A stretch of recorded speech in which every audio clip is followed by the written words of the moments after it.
कार्य करत असताना अनेक अडचणी असतात, प्रत्येक गावाच्या मागणी असतात.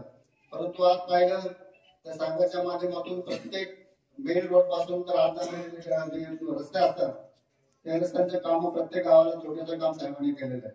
मग ते नानावडीची खाली फणसवाडी असो, ढेकेवाडी असो, इतक्या अडचणीचा भाग असताना सुद्धा तिथपर्यंत डांबरीकरण झालेलं आहे.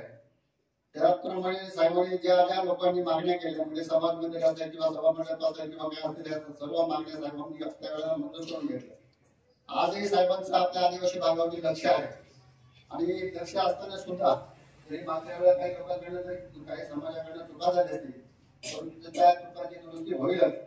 आज मला मागच्या वेळेला सांगितलं साहेबांच्या दौऱ्यामध्ये की साहेब तुम्ही जी कामं मंजूर झालेली आहेत, कमीत कमी ती कामं तरी प्रत्येक गावात कामं करा. निवड मागणीच मी सांगत नाही, परंतु प्रत्येक गावामध्ये रस्त्याची म्हणा, सभा मंडपाची म्हणा, किंवा इतर छोटी छोटी कामं जी आहेत ती कामं सुरू करावे आणि सुरू केल्यानंतर लोकांचे जे समाधान आहे ते पूर्ण होतं.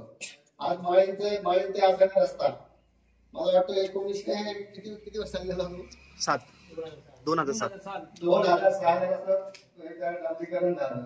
आज 2006 ते 2025 आहे.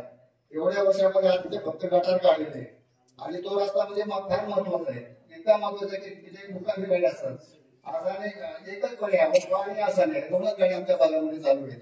परंतु ते रस्ते ते इतक्या दुरावस्थेत आहेत की मोटरसायकल दुचाकी चालवणं फार अवघड झालं. तरी त्या रस्त्याचं काम गटार काम केलेलं आहे. कोण ठेकेदार मला माहित नाही, परंतु त्या ठेकेदाराला संबंधित सूचना करून ते काम त्वरित सुरू करावं. पावसाळा सुरू होण्याच्या अगोदर कामं सुरू होतात. महिनाभर का मोदत पाऊस सुरू झाला की डांबरीकरण कसं जमून जातं. तर अशी कामं होता कामा नये. आता माळी रस्ता ते हेरा खंड असतात त्याचे काम चालू आहे. परंतु काही ज्या ठिकाणी मोहऱ्या पाहिजे त्या मोहऱ्याच्या ठिकाणी नाही, प्रत्येक ठिकाणी मोहऱ्या आहेत. कारण जेणेकरून शेतकऱ्याची अडचण होऊ नये म्हणून ज्या अपूर्ण मोहऱ्यांच्या ठेकेदाराला सांगून त्या मोहऱ्यांचं सुद्धा काम वाढून घ्यावं. त्याप्रमाणे आडवी गावच्या लोकांच्या काय मागणी असतील. आज या पंचक्रोशीमध्ये ज्या प्रत्येक गावामध्ये अडचणी आहेत तर त्या अडचणी मंजूर झालेली कामं प्रत्येक ग्रामपंचायत सरपंचांना माहिती आहे, ग्रामसेवकांना माहिती आहे, त्याची कामं करून घ्यावी. त्याप्रमाणे आता नवीन पंतप्रधान योजना आहे किसान क्रेडिट कार्ड. आणि किसान क्रेडिट कार्ड साठी तो 26 जानेवारी विषय निघाला. त्यांना सूचना केल्या की लोक ज्यावेळेला कागदपत्रे करून सुविधा केंद्रात जातात त्याचे रेकॉर्ड होतात आणि ते पैसे खर्च करावे लागतात.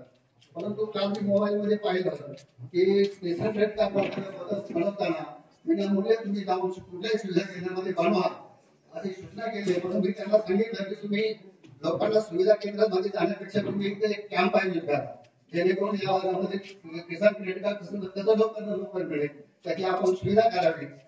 असे ही जी काम आहेत मी विनंती करतो सर्वांच्या वतीने की आपण साहेबांच्या कामावर घालून काम सुरू करावे.